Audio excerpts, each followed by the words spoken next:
Iran America का झगड़ा थम गया।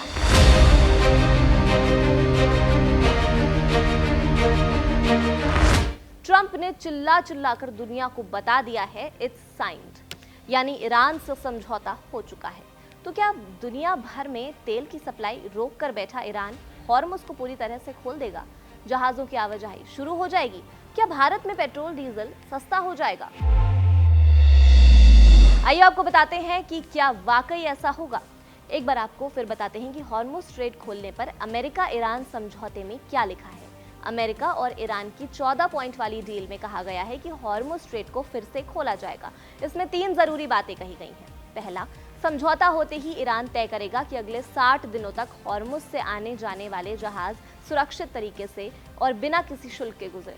दूसरी बात ये कही गई कि जहाजों की आवाजाही तुरंत शुरू कर दी जाएगी। हालांकि जंग के चलते पैदा हुई सैन्य रुकावटों को हटाने और समुद्र में बिछी बारूदी सुरंगों को साफ करने में 30 दिन तक का समय लग सकता है। और तीसरा ये कि ईरान ओमान के साथ मिलकर ये भी तय करेगा कि आगे हॉर्मुज़ स्ट्रेट का संचालन कैसे होगा।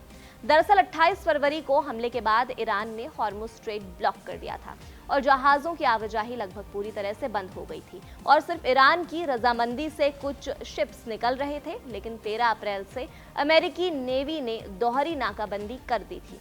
लेकिन अब जब डील फाइल हो चुकी है, कागज पर दस्तखत हो चुके हैं, तो अब आप ये कहेंगे कि अब तो तेल के दाम कम हो जाएंगे, लेकिन ऐसा नहीं है, क्योंकि कमर्शियल जहाज़ों के साथ हादसे का खतरा अभी भी है और इसीलिए ये तभी ऑपरेट होंगे जब इनका इंश्योरेंस होगा या इनमें मौजूद करोड़ों का कार्गो का बीमा होगा, तभी ये चलते हैं।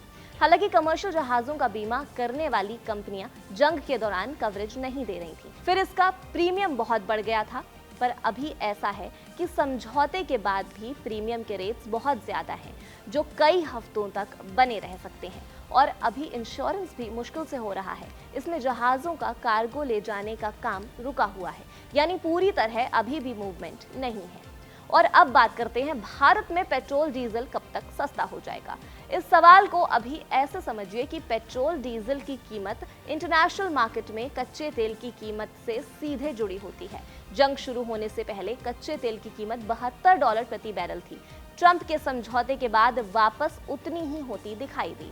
हालांकि समझौता होने का मतलब ये नहीं है कि तेल की कीमतें तुरंत घट जाएंगी। ऐसे इसलिए कि जंग के शुरुआती 2 महीनों में कच्चे तेल के दाम बढ़ने के बावजूद सरकार ने पेट्रोल डीजल के दाम नहीं बढ़ाए।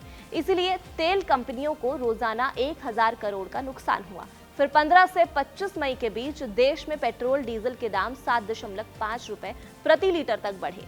फिर भी कंपनियों को रोजाना करीब 600 करोड़ रुपए का नुकसान हुआ था। एक एनालिस्ट के मुताबिक ये कहा गया कि सरकार ने महंगे तेल का भार आम लोगों पर नहीं डाला, तो अब तेल सस्ता होने पर भी सरकार तुरंत दाम कम ना करके तेल कंपनियों को नुकसान की भरपाई करने देगी। इस पर पेट्रोलियम और प्राकृतिक गैस मंत्रालय ने राज्य मंत्री सुरेश गोपी ने भी कहा कि कच्चा तेल सस्ता होने के तुरंत बाद पेट्रोल के दाम कम नहीं किए जा सकते।